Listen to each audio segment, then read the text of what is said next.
Hello everyone, ready to made chicken nuggets তোমরা কিন্তু সবাই খেয়েছো, তাই না?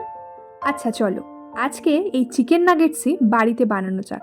প্রথমে চিকেনটাকে ভালো করে ম্যারিনেট করে ওর মধ্যে তন্দুরি মশলা, রেড চিলি পাউডার, নুন, হলুদ সমস্ত কিছু দিয়ে কিন্তু আমি ম্যারিনেট করে কিছুক্ষণ ফ্রিজে রেখে দিয়েছিলাম। তারপরে এই ব্রেডগুলোকে আমি 4টে সাইড দিয়ে কাট করে নিয়েছিলাম। তারপরে ভালো করে সেটাকে কিন্তু পিস পিস করে আমি কিন্তু মিক্সিতে দিয়েছিলাম। মিক্সিতে গোটা গোটা দিলে কিন্তু সেটা ভালো করে গ্রাইন্ড হবে না, তো ভালো করে পিস পিস করে মিক্সিতে দিয়ে কিন্তু আমি এই দেখো ব্রেড ক্রাম্বসটাও কিন্তু বাড়িতে বানিয়েছিলাম। কিন্তু আমি সাজেস্ট করব ব্রেড ক্রাম্বসটা তোমরা কিনে বানিও, তাহলে আরও বেটার টেস্ট হবে। তারপরে পেঁয়াজ, আদা সমস্ত কিছু কুচি কুচি করে কিন্তু মিক্সিতে চিকেনের সাথে আর ব্রেডের সাথে একসাথে গ্রাইন্ড করে নেব। যেহেতু চিকেনের পরিমাণটা অনেক ছিল তাই জন্য আমি একসাথে গ্রাইন্ড করতে পারিনি, একটু একটু করে গ্রাইন্ড করেছিলাম। তারপরে সেটাকে ভালো করে মিক্স আপ করে গোল গোল করে এরকম কিন্তু কাবাবের শেপের মতন করে নিয়েছিলাম। And this is how it looks. এরকম করে কিন্তু তোমাদের চিকেনের মিক্সচারটাকে ভালো করে গোল গোল মন্ড মতন পাকিয়ে নিতে হবে। তারপরে আমি নিয়েছিলাম 2টো ডিম।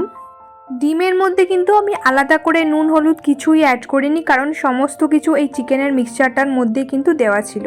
তারপরে একটা কড়াইতে ভালো করে তেল গরম করে নিয়ে আমি কিন্তু এইবার ভেজে নেব আমাদের চিকেন নাগেটস। আমাদের চিকেন নাগেটসের মিক্সচার কিন্তু রেডি।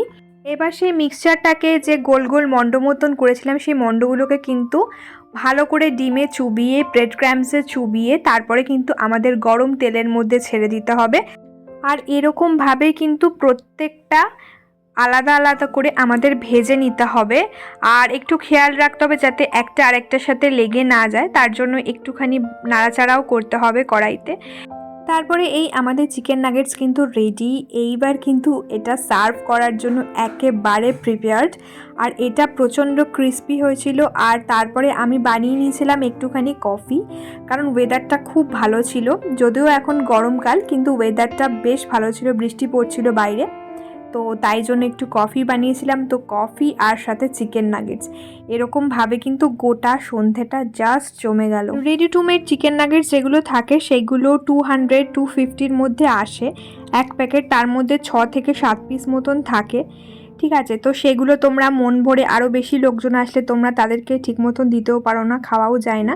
কিন্তু এই গোটা প্রসেসটা কমপ্লিট করতে আমার কিন্তু 200-এর মতনই লেগেছিল, কিন্তু অনেকগুলো পরিমাণে চিকেন নাগেটস আমি বানাতে পেরেছিলাম। তাই আমি সাজেস্ট করব তোমরা কিন্তু এই প্রসেসে চিকেন নাগেটস বানিয়েই বাড়িতে এনজয় করতে পারো।